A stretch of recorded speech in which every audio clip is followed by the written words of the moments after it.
Dan, matter of fact, stretch your legs and give God and Dan another hand.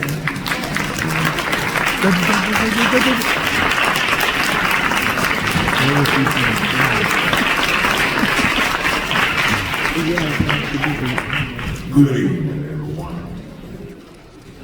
First, I want to thank God, acknowledge this podium, and thank Octavia and the planning committee for honoring my grandfather, Bishop Eli Ratcliffe Sr. He may have been a chancellor at Washington School in Fourth Ward, but more importantly, he was the founder of Lincoln Park Holiness Church, starting with just 4 to 5 faithful members.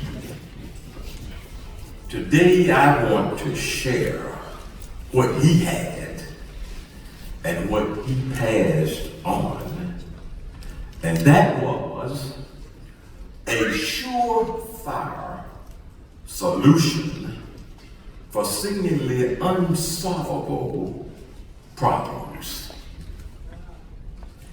He put God first. In a documentary that the awesome producer Cash Michaels and I released in 2022, Mother Clementine Austin said, "My grandfather was," and I quote, "a big person. And we Radcliffe should be proud because we come from a great man." End quote. Others remembered that little wooden church. No paint, no piano, no drums, just hands, feet, and tambourines. As a boy, I saw saints shouting so hard that the dust filled the room. Church didn't have a vacuum cleaner, so back then the deacons had to sprinkle water on the carpet before they swept the floor to keep the dust down.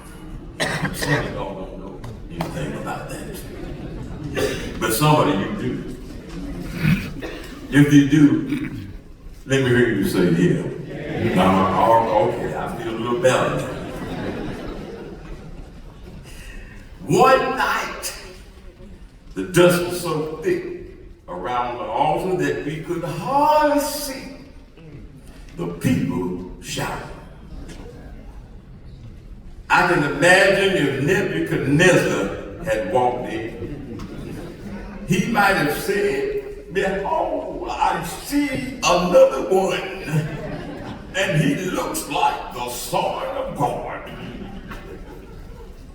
My dad said, when he was a young boy, one night a preacher came to my grandfather's door, stepped in, and announced, "Some deacons and I got together, and I'm going to be the pastor of Lincoln Park." My dad said my grandfather calmly sent he and his brother to their rooms. He told his wife Ophelia to go to their bedroom, and seconds later, he came out with that old shotgun. Lord have mercy. He said, "If you ever come to me again, tell me that you or anybody else is going to take over Lincoln Park. You are going to have to deal with me and this shotgun."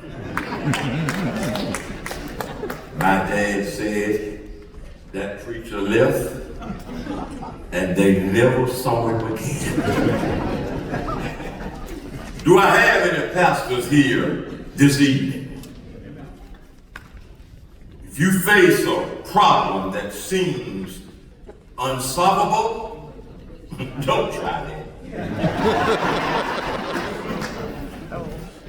The statute of limitations have run out on my grandfather. And besides, he's in a better place. But I'm sure if you try what he did, Rico will pick you up and Willie will house you. Somebody know what I'm talking about. And that goes for me too. Talk about affordable housing. However, despite facing numerous significant challenges as a pastor and at Lincoln Park and a janitor at Washington High School in 4th Ward, he left a lasting legacy. Secondly, he put faith in action. Repeat that after me. He put faith in action. In action. And I'm telling you about what he had. William Arthur Ward said it best when he said we have to believe while others are doubting, plan while others are playing, study while others are sleeping, decide while others are delaying, prepare while others are daydreaming, begin while others are procrastinating, work while others are wishing, smile while others are frowning, commend while others are criticizing, persist while others are quitting. And let me add, and preachers, you showed us better keep this one, pray while some are despitefully misusing you. Assuredly, my friends, if we want to solve the unsolvable, I recommend that we follow the boys in the hood. I'm not talking about men like Ado, Cool J, but men like L.J., Matthew, Mark, Luke, and John. I knew my mother would say it. When people ask, can any good come out of Nazareth? God's answer was Jesus. And if God could bring good out of Nazareth, he can bring good out of 4th Ward, wanted terrorists, and any so-called hood in Raleigh. Is there anybody here who can say, if it had not been for the Lord who was on my side, where would I be? All right. Don't be ashamed of where you come from. Be grateful. God brought you out. He can bring somebody else out.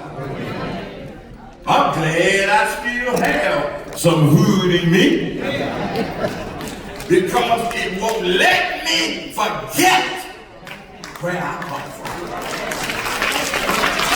So don't worry about what people think or say.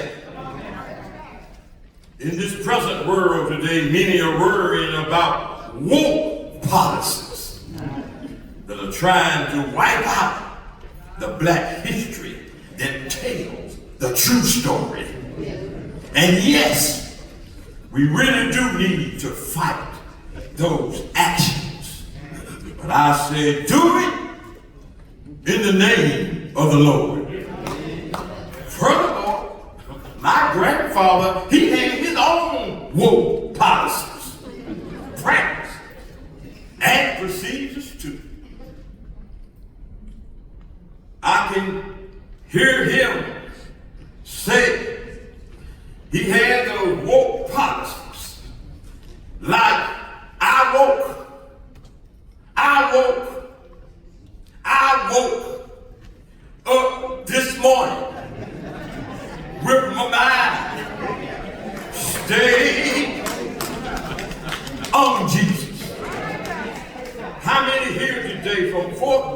can say this morning when I wrote, I didn't have no doubt.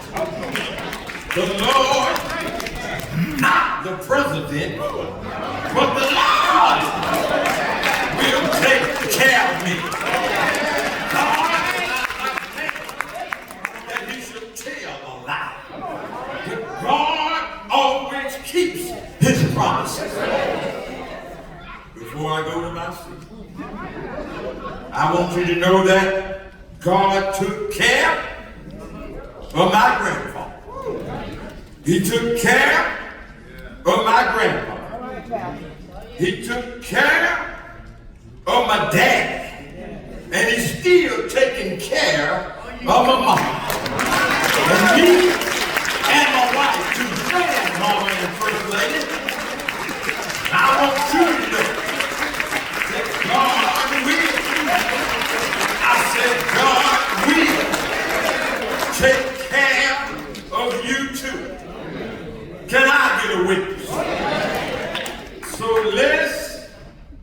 let's face all of our seemingly unsolvable problems with faith. Put God first and leave a legacy worth passing down. As we press on, no matter who you are, no matter where you come from, we can still say, if I can help somebody as I travel along, if I could cheer somebody with a word or a song, then my living, I said my living shall not, will not be